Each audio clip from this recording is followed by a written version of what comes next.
अर्थव्यवस्था की मौजूदा हालात पर मैं कुछ कहना चाहूँगा और मैं शुरू करूँगा वित्त मंत्री जी से ये कहकर कि माननीय वित्त मंत्री जी, आपकी फाइलों में गांव का मौसम गुलाबी है, मगर ये आंकड़े झूठे हैं और ये दावा किताबी। मैं इसीलिए कह रहा हूँ कि अभी आप देख रहे हैं सरकार बड़े ज़ोर शोर से कह रही है कि पिछले क्वार्टर में इतनी ग्रोथ हुई इत्यादि, लेकिन वो जो ग्रोथ का आंकड़ा दिया गया है, जो विकास दर दी गई है, वो कितनी उस विश्वसनीय है कि नहीं विश्वसनीय, सबसे पहले तो इसी पे प्रश्न उठ रहे हैं और ये केवल हमारे देश में नहीं पूरे विश्व में उठ रहे।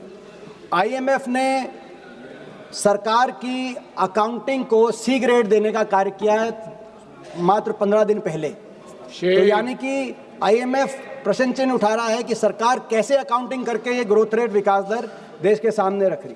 आईएमएफ ही नहीं, बहुत से देश के अर्थशास्त्रियों ने कई बार ये पॉइंट आउट किया जब से नई सीरीज आई है कि ये जो सीरीज है ये NSO, national statistics organization, income growth के ऊपर आधार करके ग्रोथ रेट और विकास दर देश के सामने रखती है, जबकि होना चाहिए एक्सपेंडिचर ग्रोथ। अगर यूएस कन्वेंशन देखें, अमेरिकी इकोनॉमी और बाकी कई अर्थव्यवस्थाओं में एक्सपेंडिचर ग्रोथ के हिसाब से होता है। अगर इस क्वार्टर भी एक्सपेंडिचर ग्रोथ के हिसाब से हम अपनी इकोनॉमी का ग्रोथ रेट देखें तो 6.1% होना चाहिए, लेकिन आपने बहरहाल दूसरी तरीके से इसको कैलकुलेट किया और हम आपकी भी माने, आपके दिए हुए आंकड़े माने, नई सीरीज के भी आंकड़े माने, तो भी प्रश्न चिन्ह लगता है इस विकास दर पर कि एक तरफ यूपीए के 10 वर्ष में औसतन विकास दर 8.1% हमारी अर्थव्यवस्था की थी।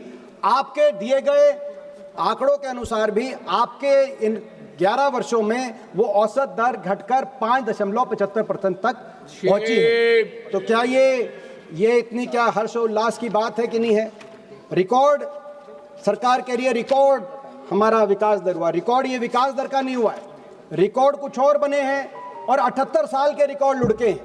मैं 78 साल यानी कि 8 दशक, मैं 8 रिकॉर्ड बताना चाहता हूं जो आपकी अर्थव्यवस्था की मौजूदा रिपोर्ट कार्ड आपके सामने पेश करेंगे। 78 वर्ष में अगर हमारी मुद्रा करेंसी अगर सबसे निम्नतम स्तर पे पहुंची है तो वित्त मंत्री जी आपके इस कार्यकाल में आज सबसे निम्न स्तर पे पहुंची है। मैं देख रहा था आपका बयान आया कि रुपया इतना नहीं गिरा जितना डॉलर मजबूत हुआ है।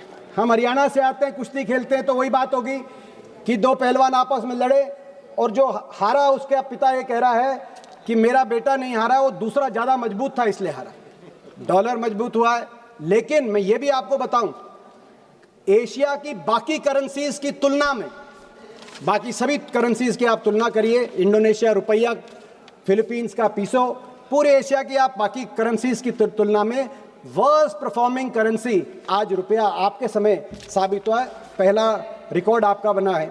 दूसरा रिकॉर्ड आपका बना है, बधाई आपको दूसरे रिकॉर्ड की, करंट अकाउंट डेफिसिट, यानी कि व्यापार का घाटा, कितना निर्यात और कितना आयात है, उसमें अगर करंट अकाउंट डेफिसिट 78 साल का सबसे ज़्यादा एक महीने का रिकॉर्ड किया गया है तो इस साल के अक्टूबर में 41.7 बिलियन डॉलर्स, ये रिकॉर्ड 78 साल का आपने दूसरा बनाने का कार्य किया। और यही नहीं, ये जो आज 1.3% जीडीपी का करंट अकाउंट डेफिसिट है, अनुमानित अगले वर्ष ये बढ़कर 1.7% जीडीपी का होने जा रहा है।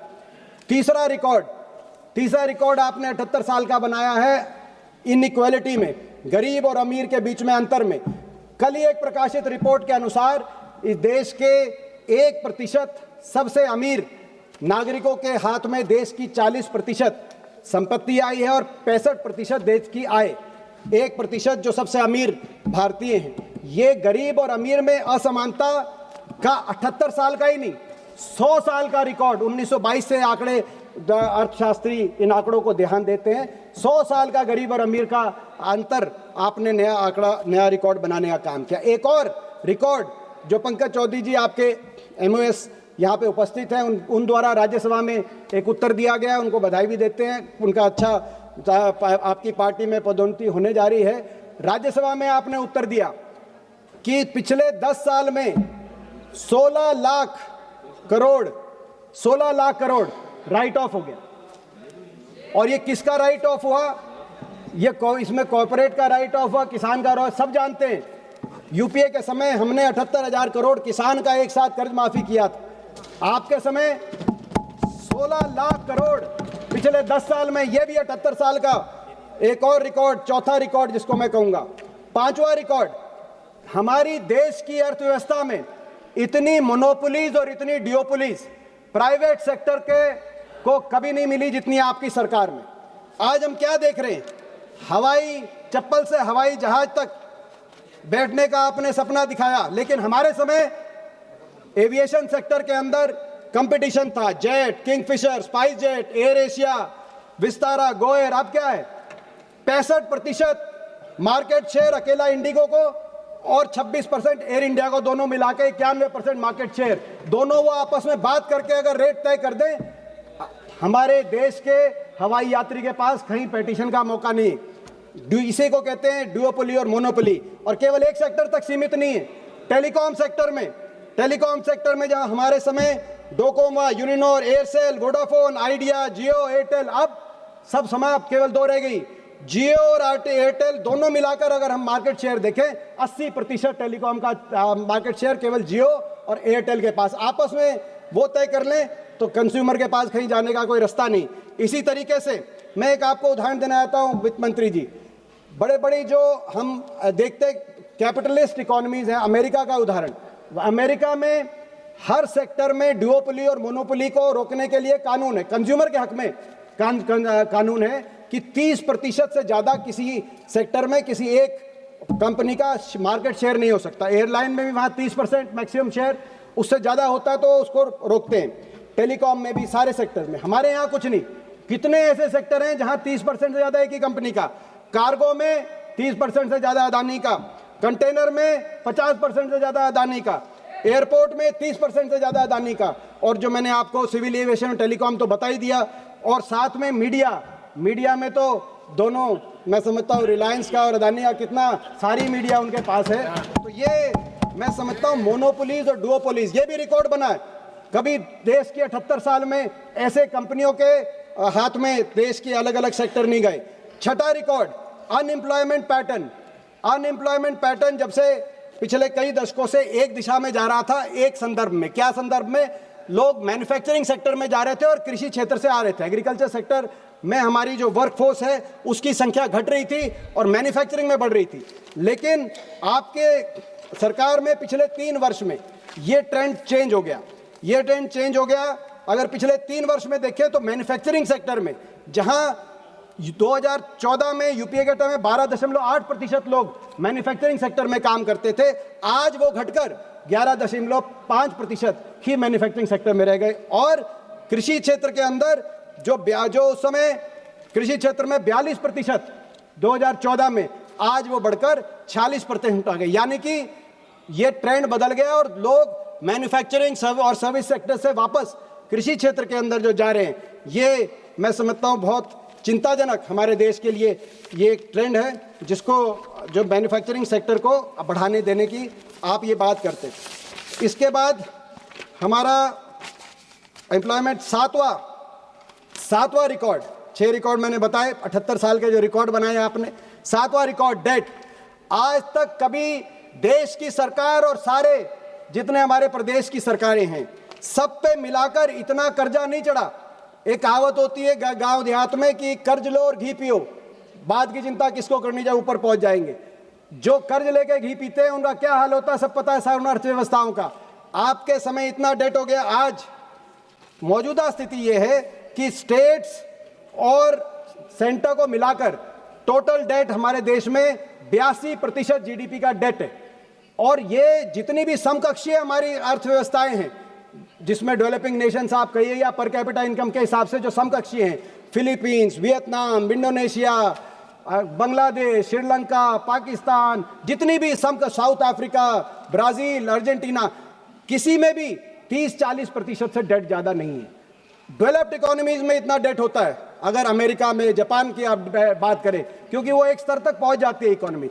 मगर हमारी देश की अर्थव्यवस्था और ये डेट जो है, ये डेट अब रिसेंटली आप डेट किस बात के लिए ले रहे हैं? चुनाव जीतने के लिए डेट ले रहे हैं। बिहार में मतलब आप कर्जा ले रहे हैं और चुनाव जीतने के लिए कर्जा ले रहे हैं। बिहार में आपने क्या किया? मैं हरियाणा का बताना चाहता हूं। हरियाणा के अंदर चुनाव से 2024 से एक साल पहले हरियाणा के अंदर कुल मिलाकर 8.6 लाख बीपीएल कार्ड थे। चुनाव के लिए आपने बीपीएल कार्ड की संख्या बढ़ाकर 52 लाख कर दी और हरियाणा के 2,53,00,000 मतदाताओं में से 2 करोड़ बीपीएल बन गए। मतलब हरियाणा की आबादी 75% चुनाव के समय, विधानसभा चुनाव के समय आपने 75% below the poverty line declare कर दी। 4-5 महीने तक उनको राशन दिया, बीपीएल के सारी सुविधाएं दी और उसके बाद अब चुनाव के 1 साल के बाद आपने इनमें से आधे राशन कार्ड फिर काट दिए। तो ये ना तो इतनी आंधी से हरियाणा में गरीबी आई जैसे चुनाव से पहले आई और ना ही उसी रफ्तार से अमीरी आई। लेकिन चाहे वो हरियाणा का उदाहरण हो, चाहे बिहार में 10,000 देने की बात हो, आप कर्जा लिए जा रहे हैं, देश को कर्जे में आपने रिकॉर्ड बना दिया। और भाई इसी के साथ जो आपका 8वां ये कर्जे वाला 7वां रिकॉर्ड और 8वां रिकॉर्ड प्रदूषण। देश के इतिहास में इतना प्रदूषण नहीं हुआ जितना वित्त मंत्री जी आपके सरकार, मैंने 8 ही बताए क्योंकि 8 ही दशक हुए हैं देश की आज़ादी के बाद, लेकिन बहुत से रिकॉर्ड आपने बनाए। कुल मिलाकर आज अर्थव्यवस्था में बहुत फॉल्ट लाइन्स है। आपकी अर्थव्यवस्था में प्राइवेट इन्वेस्टमेंट और प्राइवेट कैपिटल फॉर्मेशन जितनी मजबूत होनी चाहिए वो है नहीं। Public spending, government public spending के हिसाब से आप अर्थव्यवस्था को आप ग्रोथ रेट की तरफ आपने प्रयास कर रहे हैं और मगर पब्लिक स्पेंडिंग के लिए आप कर्जा ले रहे हैं। ये हमारी अर्थव्यवस्था का नया मॉडल हो गया है। आप आउटकम्स और ऑप्टिक्स में ऑप्टिक्स को चूज कर रहे हैं, नारे दे रहे हैं। स्टार्टअप इंडिया का नारे की हकीकत यह है 6,500 इस वर्ष 6,500 स्टार्टअप समाप्त हो गए हैं। वो स्टार्टअप इंडिया नहीं, शट डाउन इंडिया हो गया है। आप नारा दे रहे हैं मेक इन इंडिया, मैन्युफैक्चरिंग में आपकी एम्प्लॉयमेंट घट रही है, मेक इन इंडिया नारा नहीं। आप जाके कोरिया में, वियतनाम में, चाइना में पूछिए जहां से प्रोडक्ट्स इंडियन मार्केट में आ रहे हैं, मेड फॉर इंडिया का नारा चल रहा है, जो आप मेक इन इंडिया नहीं। तो ये मैं समझता हूं कि हमारी अर्थव्यवस्था की स्थिति जो है वो उसी तरह की है जो नोटबंदी के समय जब आपने किया, उसके बाद से हकीकत को इस तरीके से मैं कह सकता हूं कि कोई नौसिखिया, मैकेनिक या मिस्त्री अगर कोई मोटर खोल दे मगर मोटर खोलने के बाद उसे बांधना ना आए, वो स्थिति आज अर्थव्यवस्था की दिखाई दे रही है। देश की अर्थव्यवस्था अनर्थ व्यवस्था की तरफ बढ़ गई है, ये वित्त मंत्री जी हमारा मानना है।